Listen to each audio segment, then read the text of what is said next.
Здравствуйте, уважаемые участники регионального этапа Всероссийской олимпиады школьников по литературе. От лица регионального центра выявления и поддержки одаренных детей в области искусства, спорта и науки Республики Коми мы приветствуем вас.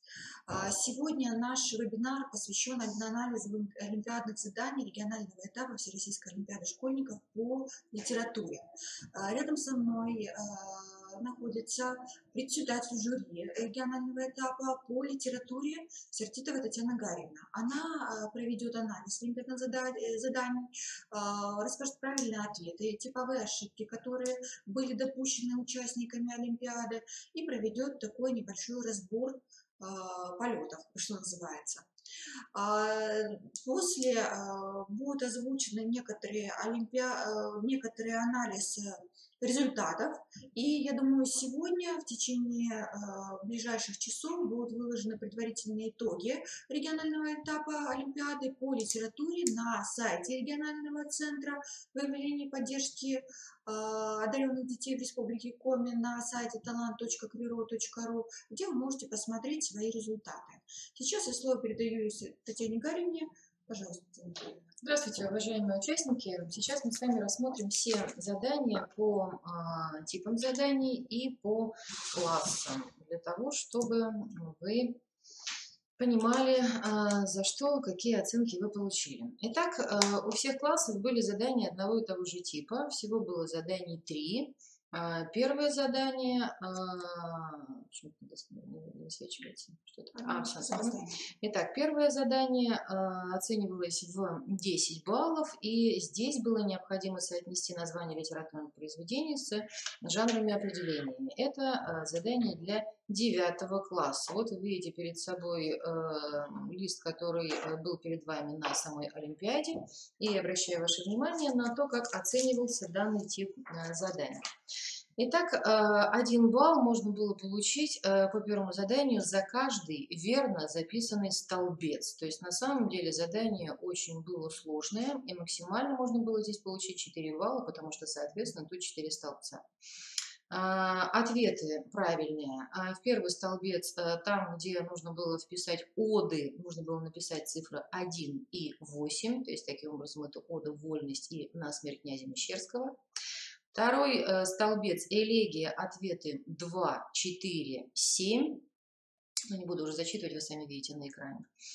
Третий столбец баллада, правильные ответы 5, 9, 11. И четвертый столбец дружеское послание, правильные ответы были 3, 6 и 10. Обращаю ваше внимание на то, что за верно написанный, верно заполненный столбец вы могли получить 1 балл. Если вы совершали одну ошибку или один пропуск цифры в столбце, то минус 0,5 балла. Если вы допускали 2 ошибки, то за весь столбец вы получали 0 баллов. То есть таким образом там, где 2 цифры, предположим, вы в одной ошиблись и получили 0,5, там, где 3 цифры, вы 2 раза ошиблись и получили 0 баллов. Да? То есть на самом деле очень так внимательно нужно было выполнять это задание. Второе задание, это мы пока разберем 9 класс, разберем последовательно все классы. Второе задание, второй подпункт в задании первом. Тут были приведены фрагменты стихотворений современных поэтов, в которых нужно было обнаружить отсылки к текстам классической русской литературы. Всего этих фрагментов было 3. И здесь ответы были следующие. В подпункте А фрагменты текста, фрагмент стихотворения Тимура Кибирова. Здесь отсылка к стихотворению Пушкина «Бесы». Фрагмент Б отсылка к стихотворению Лермонтова «Выхожу один я на дорогу». И фрагмент В стихотворение Лермонтова «На севере диком стоит одиноко». Здесь вы могли получить 1 балл за каждую верную строку. То есть таким образом там, где вы указывали и автора, и стихотворение, там вы получали 1 балл. Если вы указывали только автора или только стихотворение, то вы получали 0,5 баллов. Ну и соответственно, если ошибка, то вы не получали ничего. И третье задание здесь вам был предложен перечень цитат с описанием тех или иных литературных персонажей. И необходимо было сгруппировать цитаты. То есть таким образом одному персонажу принадлежало несколько определений. И оценивалось это задание следующим образом. Если вы неверно указывали номер цитаты или пропускали какую-то цифру, то получали 0,5 штрафных баллов, то есть минус 0,5 баллов. Если допускали 2 ошибки, то за всю строчку вы получали 0 баллов. Если неверно указывали персонажа или неверно указывали произведение, или неверно указывали автора, то получали 0 баллов. То есть таким образом здесь максимальный балл был 3, поскольку здесь предполагалось узнать 3 персонажа. Итак, первый персонаж – это значительное лицо из произведения Гоголя «Шинель». Номера цитат 1, 4, 6, 8. Второй ответ – полковник, либо полковник Б, либо Петр Владиславович из произведения Льва Толстого «После бала». Верные цитаты 2, 5 и 10.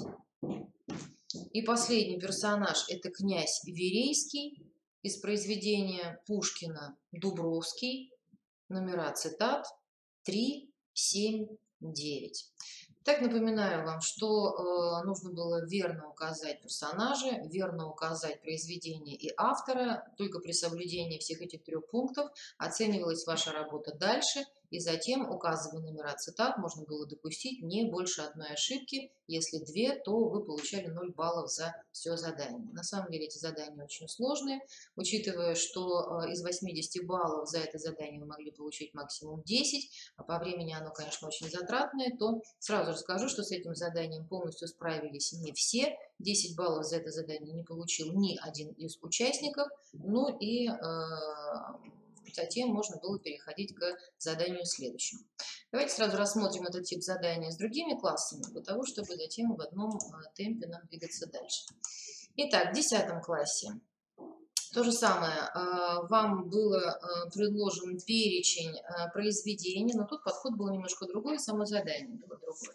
Перечень произведений, тут были указаны авторы и название произведений, и в вашу задачу входило записать номера произведений в соответствующий столбик таблицы, помещенный на листе, в соответствии с тем, каким размером было написано это произведение. Задание, конечно, очень сложное, потому что мало знать произведение, нужно было помнить хотя бы 1-2 строчки для того, чтобы определять стихотворный размер. И соответственно, в столбцы нужно было записать задание следующим образом. Четырехстопный ямб, первый столбец, ответ 1, 8, 10. Четырехстопный хорей, второй столбец, ответы 4, 5, 6. Четырехстопный дактиль, третий столбец, ответы правильные 3 и 9. И четвертый столбец, четырехстопный амфибрахий, ответы 2, 7, 11. Так же, как и задание предыдущего класса я комментировала, вы получали 1 балл за каждый верно записанный столбец. То есть максимально можно было получить 4 балла. За ошибку минус 0,5, 2 неверных ответа, 0 баллов за весь столбец. Задание номер 2 для 10 класса. Тут тоже были предложены фрагменты произведения, фрагменты одного произведения, соответственно, герою нашего времени Лермонтова, и нужно было указать произведения, из которых взяты цитаты Лермонтова в этом произведении. Итак, правильные ответы. А – это стихотворение Пушкина «Туча». Б – это комедия Грибоедова «Горе от ума». В – это роман Пушкина «Евгений Онегин». Вы получали 1 балл за верно указанную пару автор плюс название произведения. Если указан только автор или только название произведения, то полбалла вы получали за правильный ответ. И в третьем задании, точно так же, как и в 9 классе, был указан, вам были даны цитаты, за которыми стояли характеристики персонажей. Точно так же, как и с 9 классом, нужно было сгруппировать персонажей, персонаж, перечень цитат, которые к нему относятся, и произведений. Всего персонажей этих было 3. Итак, один из них, вы могли записывать их в любом порядке. Один из них – это Петрушка из поэмы Гоголя «Мертвые души». Цитаты, которые относились к нему: 1, 4, 10. Следующий – это Захар из романа «Обломов» Гончарова. Цитаты 2, 5, 7, 9. Третий – это Прокофьевич из романа Тургенева «Отцы и дети», цитаты 3, 6, 8. Здесь можно было получить максимум 3 балла, 3 персонажа 3 балла, соответственно, одна верно записанная строка – это полностью правильный ответ, 1 балл, ошибка в названии персонажа, в названии произведения или авторе – 0 баллов, каждая ошибка в номере цитат – минус 0,5 баллов, если их не больше 2, то есть если 2 неошибочных ответа, то 0 баллов. И в заданиях 11 класса задание было такого же типа. В первом задании нужно было, был дан перечень авторов, и нужно было узнать, с какими литературными объединениями связана творческая деятельность данных авторов. Цех поэтов, Гелея, Абериуты и Серапионовы братья. Критерии оценивания такие же. Полностью записанная верно строка – 1 балл, ошибка – минус 0,5, если их не больше 2. Цех поэтов. Правильные ответы: 2, 4, 9. Гелея. Верные ответы: 5, 8, 11, 13. Абериуты: 3, 7, 10. И Серапионовы братья: 1, 6, 12. Во втором задании даны были фрагменты стихотворения Тимура Кибирова «С наступающим». И здесь нужно было найти отсылки к произведениям русских поэтов. Здесь максимально можно было получить 3 балла, поскольку здесь были отсылки к 3 произведениям. Сначала в первых 2 строчках есть отсылка к произведению Пастернака, к стихотворению Пастернака «Любить иных тяжелый крест». Во второй строфе, в первой строке, отсылка к стихотворению Пушкина «Делия» или к «Делии». И во второй строфе, в третьей строке, «Брожу ли я в ночи», стихотворение, отсылка к стихотворению Пушкина «Брожу ли я вдоль улиц шумных». И в третьем задании, тоже, так же как и в 9 задании 9 и 10 класса, был дан перечень описаний персонажей, которых нужно было также сгруппировать и написать цитаты, которые к ним относятся. Персонажей здесь также было 3, и также максимальный балл 3, и также нужно было записать полностью всю строку верно. В первой, ну, опять же, как я уже сказала, порядок не имеет значения. Один из них – это Вощев, произведение Платонова «Котлован». Номера цитат 2, 5, 7, 9. Второй персонаж – это Лука из пьесы Горького «На дне». Номера цитат 4, 6, 8. И последний – это произведение Бунина «Солнечный удар». Персонажа можно было назвать поручик, можно было назвать его офицер, можно было назвать его военный. Цитаты 1, 3, 10. Но сразу же скажу, комментируя задание 9, 10, 11 класса, что, как я уже сказала, 10 баллов не набрал никто, потому что задание действительно это было очень сложное. Необходимо было хорошее знание текстов, необходимо было также помнить, как называют персонажа, автор, и вот полностью с этим заданием, к сожалению, не справился никто, но тем не менее многие постарались, и многие персонажи все-таки узнали. Это уже на самом деле очень неплохо.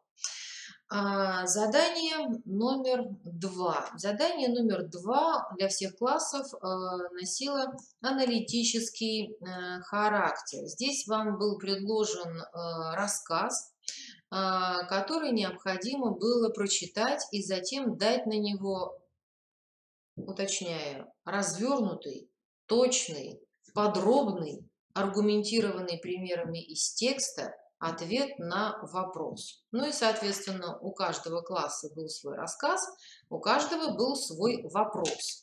Ограничение было по объему, это даже не ограничение, а рекомендация. Примерный объем ответа 500-550 слов. В действительности слова мы не считали, и превышение этого объема или уменьшение тоже не имело значения, но тем не менее сам объем должен был подсказать вам вот эту вот степень развернутости вашего ответа. Ну, начнем с 11 класса. За это задание можно было получить максимум 60 баллов. И это задание оценивалось по 5 критериям. Критерии эти были следующими. Первый критерий оценивал содержание вашего анализа. Соответственно, первый из них как раз оценивал то, что указано в задании. Насколько ваш ответ оказался развернутым, точным, подробным, вообще дали ли вы ответ на поставленный вопрос и в какой мере он опирался на примеры из произведений и учитывал связи разноуровневых элементов художественного текста.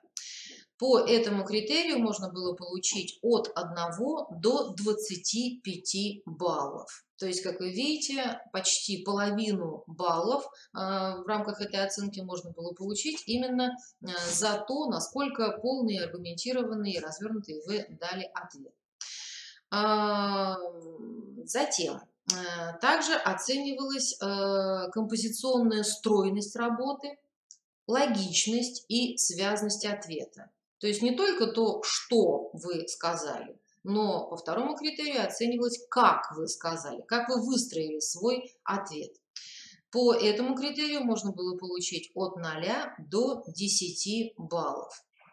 В данном случае мы учитывали, во-первых, структуру вашего ответа, есть ли в нем постановка вопроса, насколько последовательно вы приводите аргументы, когда вы ищете ответ на этот вопрос, и, наконец, наличие вывода, который, к сожалению, был далеко не у всех.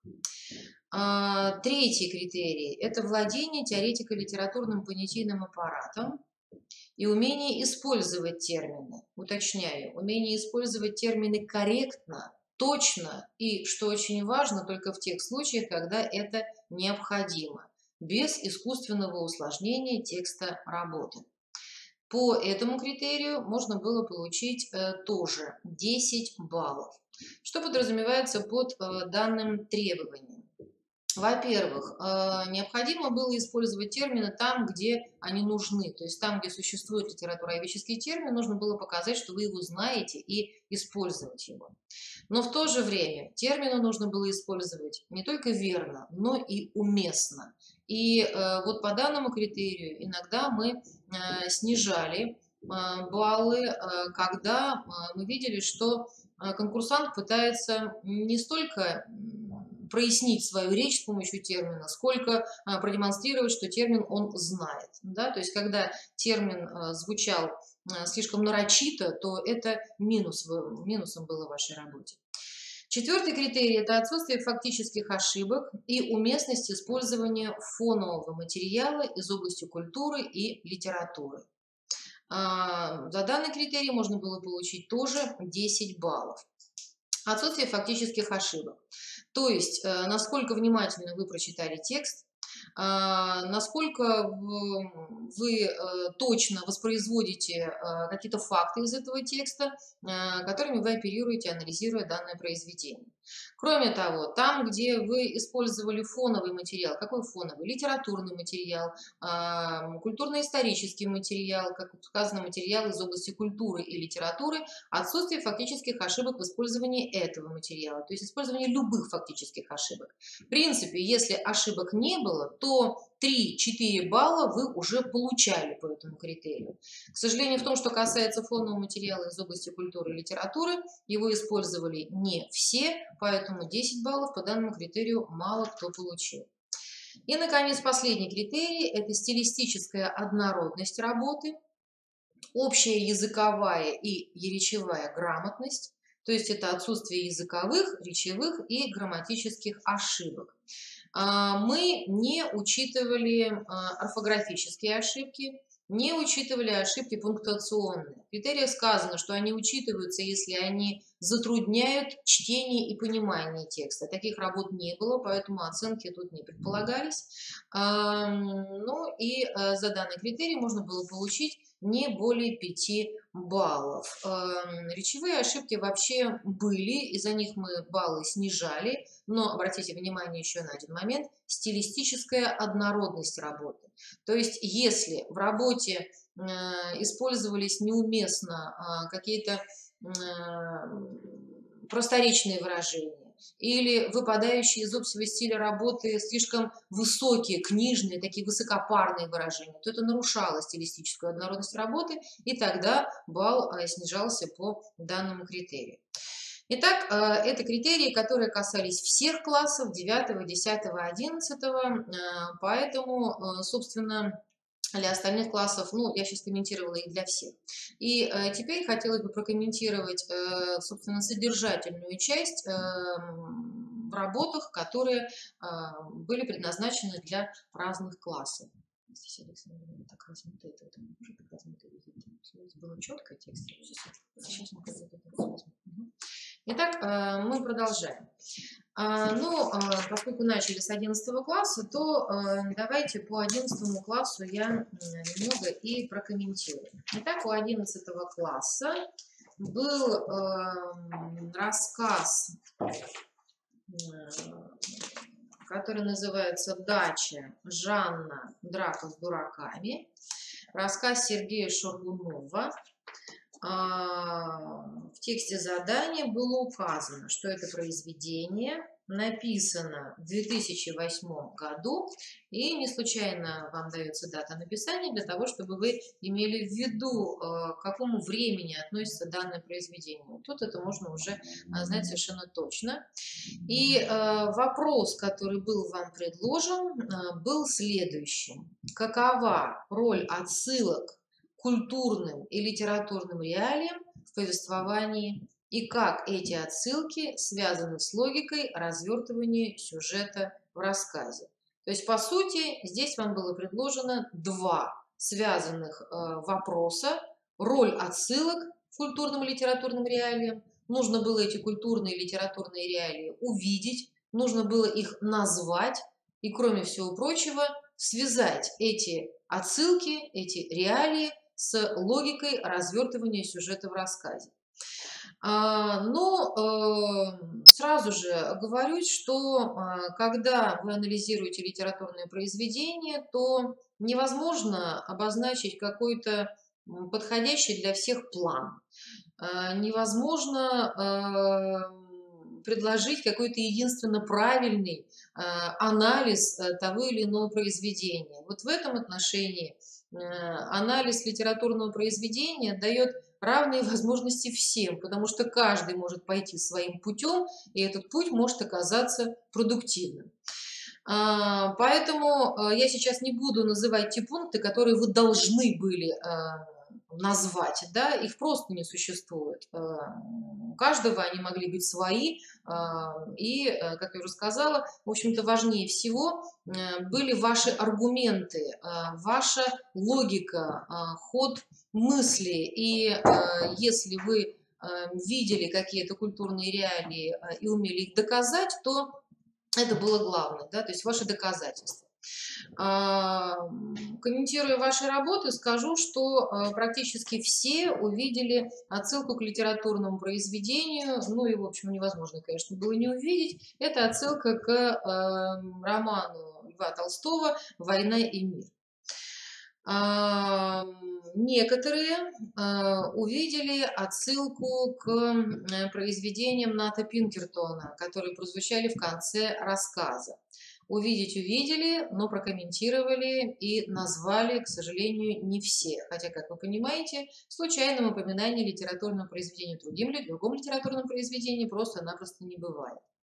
Но некоторые увидели заявленную в первом же абзаце отсылку к сюжету библейскому. Да, это второе предложение, прошу прощения, четвертое предложение, которое вы видите сейчас на экране. Солдаты Ирода ищут младенца не под Вифлеемской звездой, а под этим самодовольным звездопадом. Но прокомментировали тоже его не все. Ну и, наконец, в том, что касается культурных реалий, исторических реалий, а они, собственно, и есть тоже культурные реалии, то здесь, когда речь идет о свержении коммунистов, то, в общем-то, совершенно ясно прочитывается здесь отсылка к августовскому путчу 1991 года, но назвали это событие буквально несколько человек, хотя это такая реалия, которая изучается в курсе школьной программы, и которую вы могли бы знать и могли бы назвать. По крайней мере, указание на это событие достаточно четкое в тексте дано. Итак, это то, что вы могли увидеть в произведении. Ну и, кроме всего прочего, необходимо было связать это с логикой развертывания сюжета в рассказе. А логика развертывания сюжета в рассказе – это лето, Жанна, драка с дураками. То есть, таким образом, война, которая идет в произведении Толстого, это потрясение, которое происходит в стране, и, наконец, потрясение в личной жизни персонажа, которое разворачивается на уровне драки с вот этим деревенским мальчиком, которого он встречает.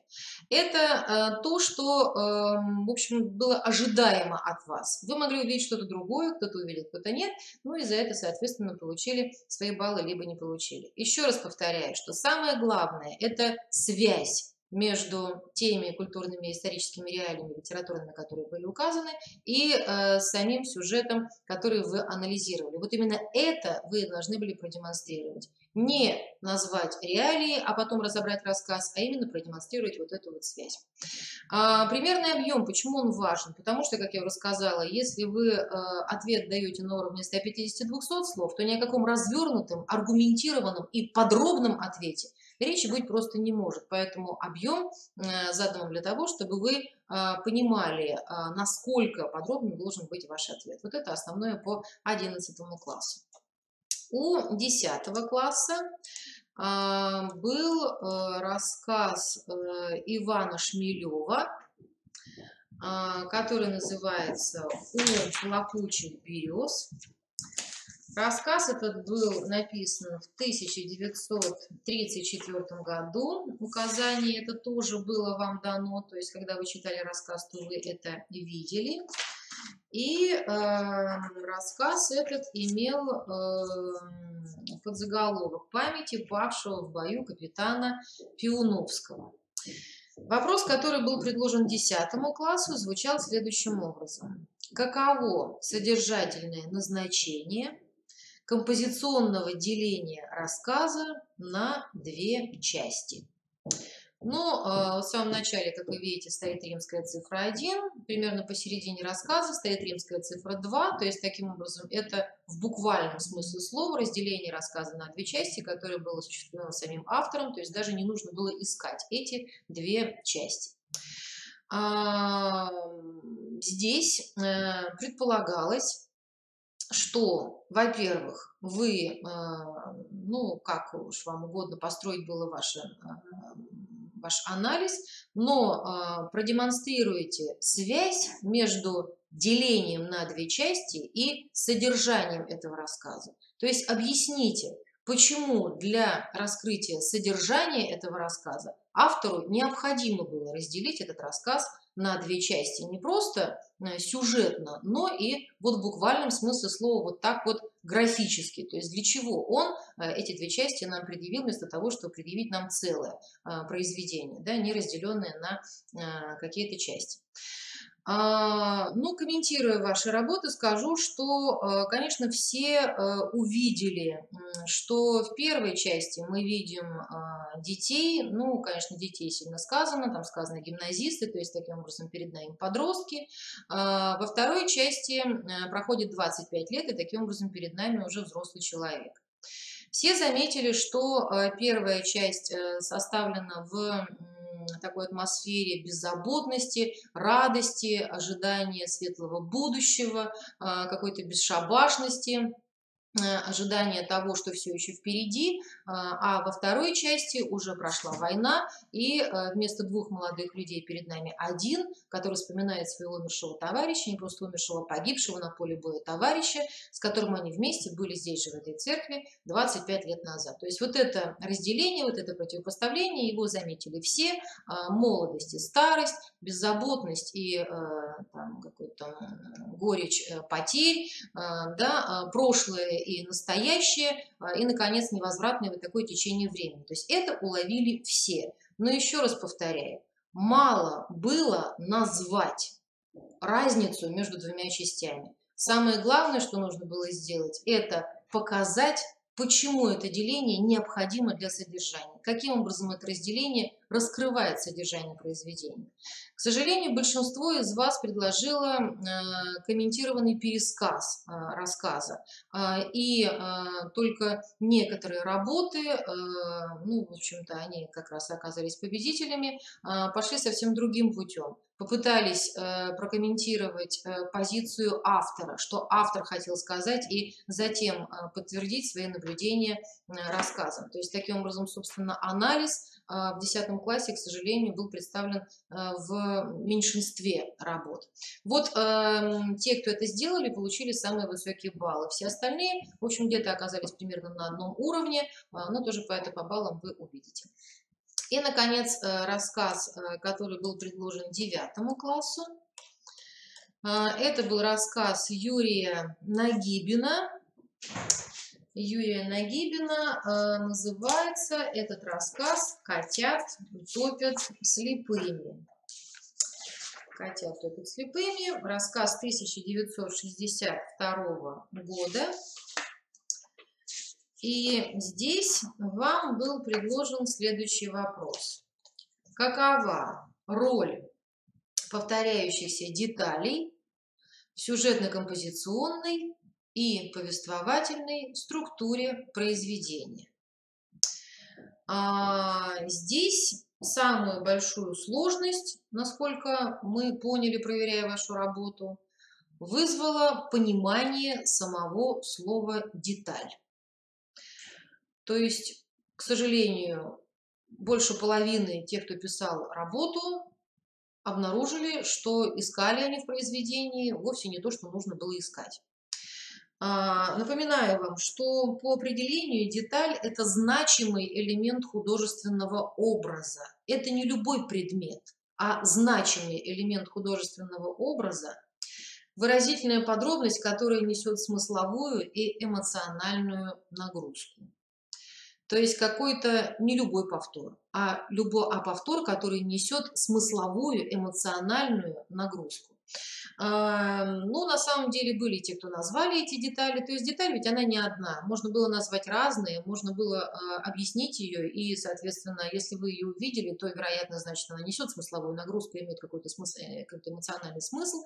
Некоторые назвали орден Георгия, который встречается здесь, да, что он вначале тусклый, затем он надраенный у солдата на груди. Многие обратили внимание на негнущуюся ногу, да, которая тоже неоднократно упоминается. Многие обратили внимание на то, что он всегда пьяноватый, затем он пьяный, тут он не пьяный, но под хмельком, да, то есть вот этот элемент заметили многие, да, это на самом деле то, что можно было увидеть, это верно. Кто-то увидел еще что-то, но кто-то, к сожалению, не обратил внимания ни на то, ни на другое. Вот, собственно, это то, что было уместно назвать. И затем самое-то главное было не просто продемонстрировать, что вы эти детали увидели, но объяснить, зачем эта деталь нужна автору, что именно он проясняет с помощью этой детали. Ну и, собственно, что он проясняет. Уместно было, конечно, и многие на самом деле, не многие, некоторые это заметили, и это мы оценили как правильный ответ, то, что, несмотря на то, что солдат это самый неуважаемый человек во всем поселке, но тем не менее, да, несмотря на то, что он не работает, несмотря на то, что он пьет и рассматривается всеми как хвостун, а не достойный человек, но тем не менее он, пускай даже и все больше пьянеет на наших глазах, но тем не менее что-то вот человеческое в нем проявляется, когда он не просто отказывается топить этих котят, а говорит, что сами топите, да. То есть вот некоторые это заметили, да, то есть чем меньше в нем такого общепринятой добропорядочности, тем больше в нем человечности, да, то есть вот эту разницу некоторые уловили, и, в общем-то, вот это и как раз были победители нашей Олимпиады. Итак, это основное, что мне показалось важным сказать относительно ваших работ. И теперь еще нужно сказать о третьем задании, которое тоже было у всех одинаковым по типу, но было разным по содержанию. Итак, третье задание оценивалось максимум в 15 баллов. Максимум в 15 баллов. И здесь нужно было создать самостоятельный текст. Вам было предложено написать либо лирическую миниатюру, либо стихотворение в прозе, либо верлибр по вашему выбору, которая представляла собой, ну и дальше у каждого класса была своя тема. 9 класс должен был представить описание любимой игрушки и при этом использовать в работе опорные слова, такие как пуговица, потрепанный, терять, глухой, набок, помнить. И кроме того, необходимо было использовать 3 приема: метафору, инверсию и синтаксический параллелизм. Эти тропы и стилистические фигуры в своей работе нужно было подчеркнуть и надписать, для того, чтобы мы не сами гадали, где тут метафора, а где инверсия, а для того, чтобы мы понимали, что вот именно здесь вы хотели и предполагали использовать метафору, инверсию, синтаксический параллелизм. Соответственно, 10 классу была предложена тема «Летний дождь», и необходимо было использовать опорные слова «тараторить», «дрожащий», «тютчев», «навзрыд», «струны», «стеклянный» и следующие приемы: метафору, антитезу и инверсию. И 11 классу нужно было использовать следующую тему: описание прогулки в осеннем лесу, и использовать в своей работе опорные слова: арбуз, дымчатый, парит, опята, открываться, дрожащий, и также приемы: синекдаху, парцеляцию и оксюморон. Задание на самом деле было сложное, потому что оно было необычное, да, то есть те, кто поинтересовался заданием прошлых лет, знают, что в прошлые годы такого не было, то есть это, конечно, то, что вы не ждали. И вот здесь поджидала всех следующая сложность. Мы обнаружили, что, к сожалению, не все поняли, в каком жанре необходимо было создать произведение. Напоминаю вам, что лирическая миниатюра – это произведение лироэпическое. Это произведение, которое соединяет в себе элементы лирики и эпоса, но все-таки лирическое начало в нем преобладает. То есть, во-первых, здесь предполагается наличие какого-то сюжета, но при всем при этом эмоциональное преобладает над рассудочным. Вот, к сожалению, не всем это удалось. Из тех, кто выбрал лирическую миниатюру. Некоторые получили более низкий балл за жанр, потому что совсем устранили эмоциональное начало. То есть это был просто рассказ. Верлибр – это свободный стих, да, само слово переводится. То есть это вроде бы и стихотворение, но за минусом традиционных стихотворных элементов, без рифмы, без метра, и, соответственно, регулярная строфа здесь тоже не подразумевалась. Но к этому жанру, честно говоря, не обратился никто. И, наконец, стихотворение в прозе – это тоже лироэпический жанр. Здесь предполагается выражение субъективного переживания. Это бессюжетное произведение. То есть к этому жанру тоже некоторые обратились. Там, где субъективное начало, эмоциональное начало преобладало, это было плюс. Там, где его не было, это было минусом. Ну и прокомментирую критерии, по которым оценивалось данное задание. Данное задание оценивалось тоже по 5 критериям. Критерии эти были следующими. Первое. 4 балла можно было получить в том случае, если вы использовали все опорные слова и не уклонились от заданной темы.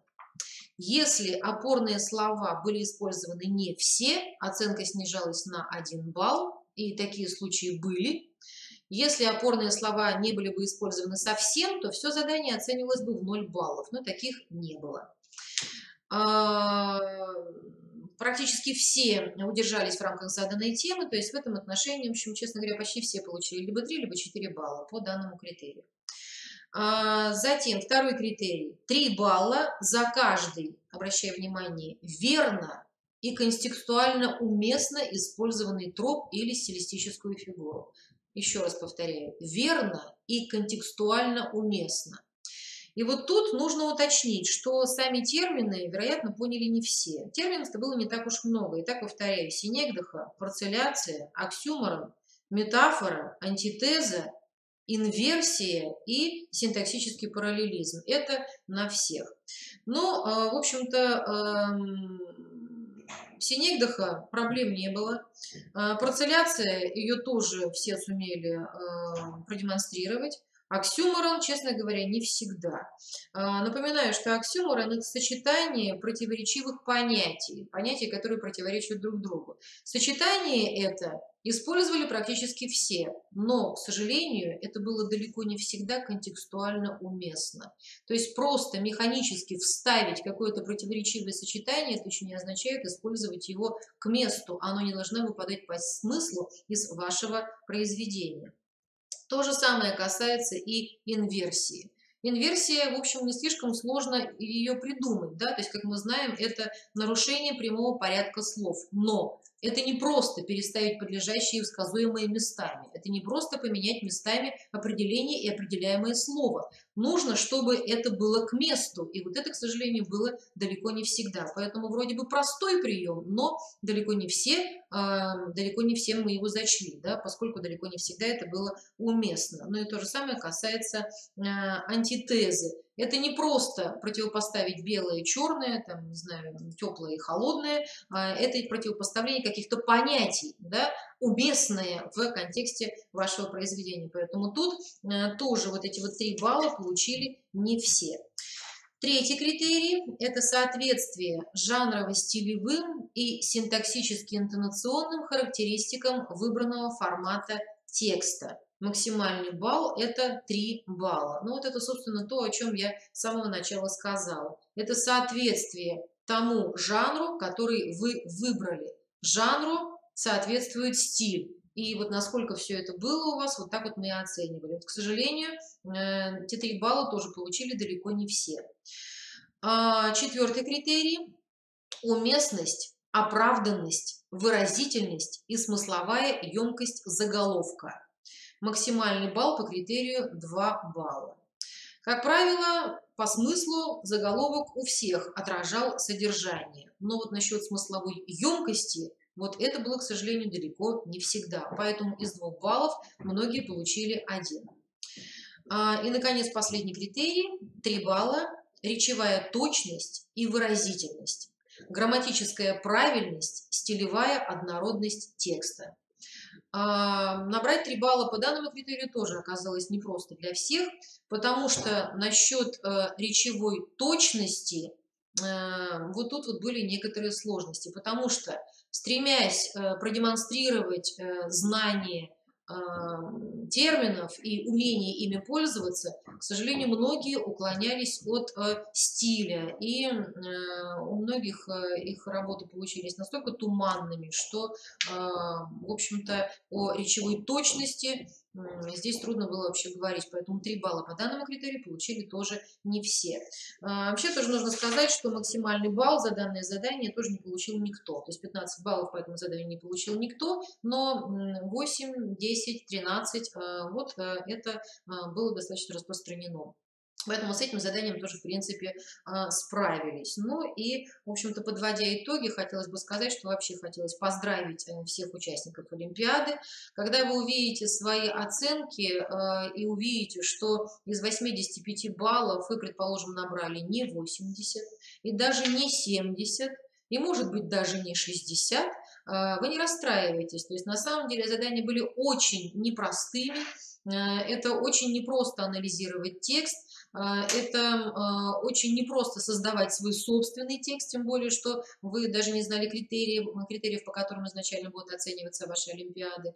И поэтому,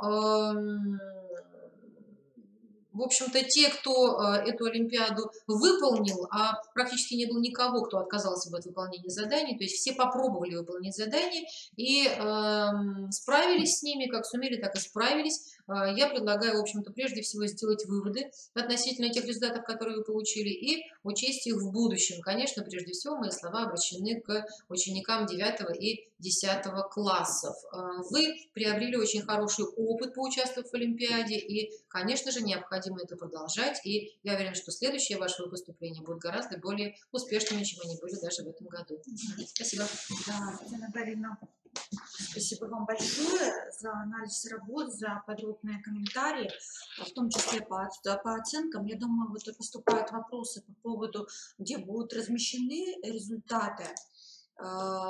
Кратко скажу, что есть сайт регионального центра по выявлению одаренных детей. Называется он talent.krilo.ru, где вы заходите в раздел Всероссийская олимпиада школьников и, соответственно, выбираете региональный этап.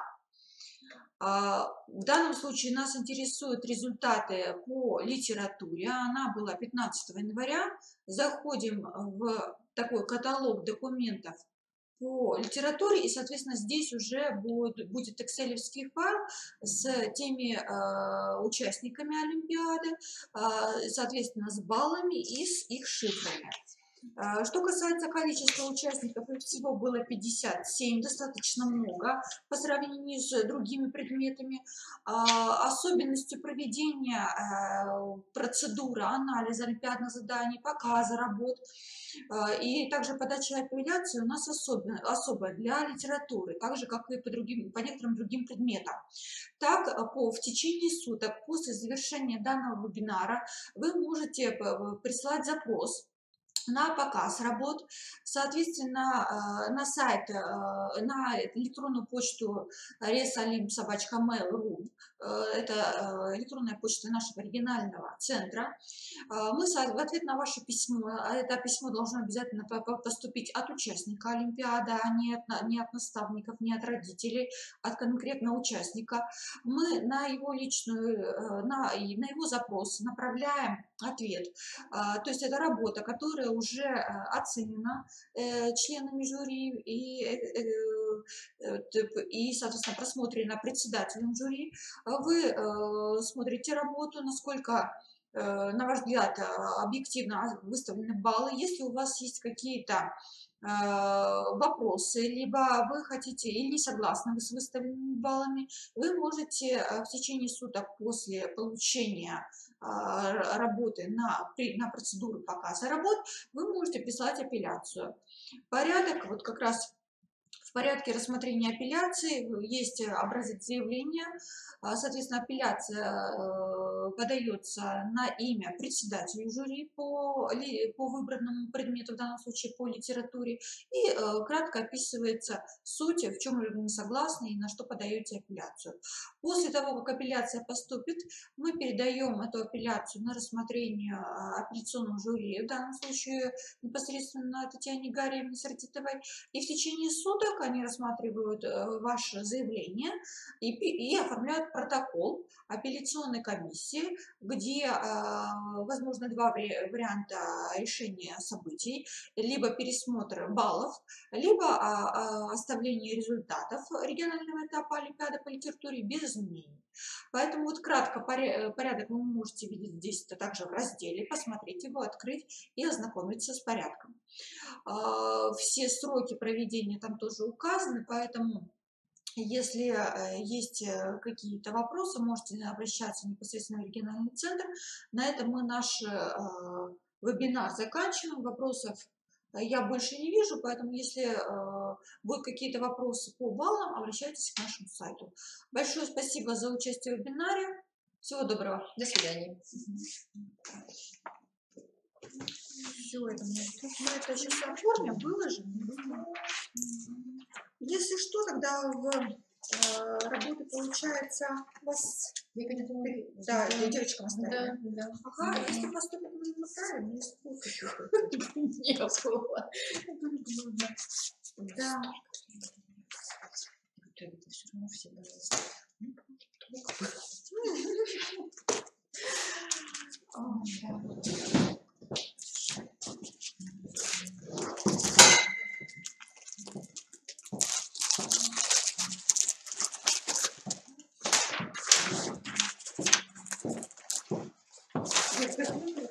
Нет, я сделала там в каком-то там кабинете. Девочек? Да.